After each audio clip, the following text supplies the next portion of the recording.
Wibi, Ya. gue punya cerita tentang laki-laki yang gak sengaja ngelihat korban gantung diri di pohon dekat rumahnya. Tapi berujung jadi diteror satu keluarga sama korban itu. Oh. Jadi ada laki-laki, kita sebut aja namanya Iwan. Nah, Iwan itu tinggal di Jawa Barat, tepatnya kayak di perkampungan gitu. Nah, sekitar jam 4 pagi, Iwan ini tuh dibangunin sama orang rumahnya. Karena ada tetangganya yang umurnya udah 80 tahun, tewas gantung diri di pohon jambu. Wow. Di situ tanpa mikir panjang, Iwan tuh langsung jalan ke tempat kejadian, yang cuma jaraknya tuh 10 meter dari rumahnya dia. Pas sampai di keadaan yang masih gelap, banyak banget tuh dia ngedenger orang-orang udah kumpul sambil kedengeran kayak suara-suara istighfar sama tangisan. Di situ Iwan ngeliat sosok laki-laki umur 80 tahun dengan badannya tuh kurus, kecil, ngegantung di pohon jambu itu. Mukanya nunduk, matanya merem, dan dari mulutnya keluar darah yang hampir beku karena dingin banget tuh udaranya. Makin siang, banyak warga tuh yang makin ngumpul. Nah, setelah polisi datang, akhirnya jam 11 mayatnya tuh diturunin Muibi. Terus siangnya Iwan juga sempat ikut sholatin jenazahnya sampai ke prosesi penguburan. Kebetulan Iwan tuh punya kemampuan lebih lah kayak sixth sense gitu. Jadi pernah pas Iwan lagi mandi, tiba-tiba Iwan tuh ngerasa ada orang yang berdiri di belakang dia. Tapi pas dia nengok, gak ada siapa-siapa sama sekali. Sampai akhirnya Iwan tuh izin pamitan lah pulang ke kosannya dia di Bandung.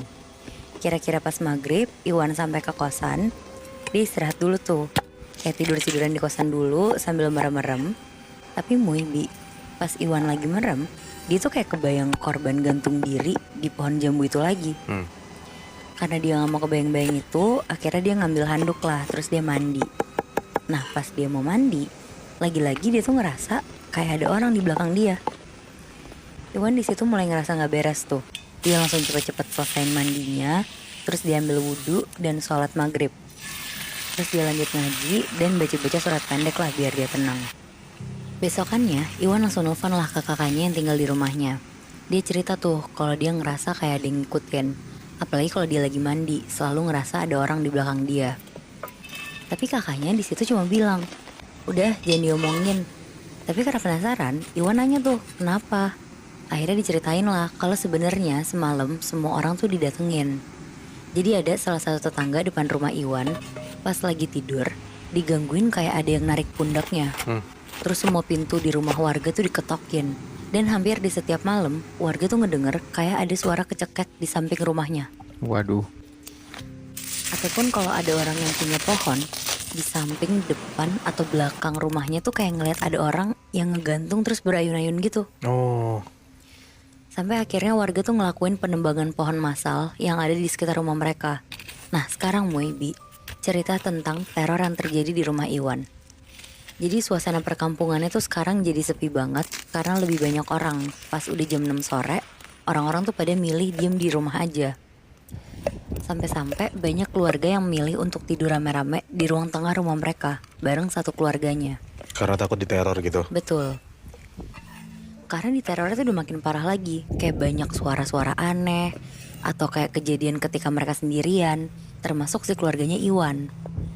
Nah kata Iwan, pas satu keluarganya mau tidur di ruang tengah, tiba-tiba semua anggota keluarganya tuh ngerasa suasana tuh makin mencekam banget. Dan tiba-tiba tuh kayak ada bunyi serak-serak, terus gorden tuh kebuka sendiri. Terus handle pintu juga naik turun. Terus ada piring keramik tuh jatuh semua dari lemari di dapur. Bunyi panci juga ada kayak orang yang lagi masak di dapur. Pokoknya di situ semua orang ketakutan. Ditambah ada ponakan Iwan yang tinggal sama keluarganya Iwan. Dia tuh baru 2 tahun umurnya. Dia tuh nangis-nangis terus.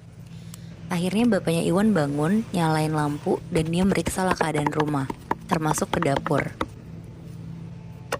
Pokoknya semua orang tuh ketakutan, ditambah ponakan Iwan yang tinggal di situ, yang baru 2 tahun, dia tuh nangis-nangis.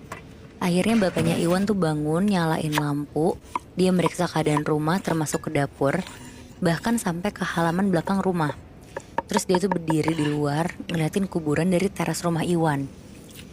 Jadi Muibi, jarak rumah Iwan ke rumah korban gantung diri itu kan cuma 10 meter. Dan ke kuburan tempat dikuburin korban itu cuma sekitar 20 meteran lah. jadi masih kelihatan tuh.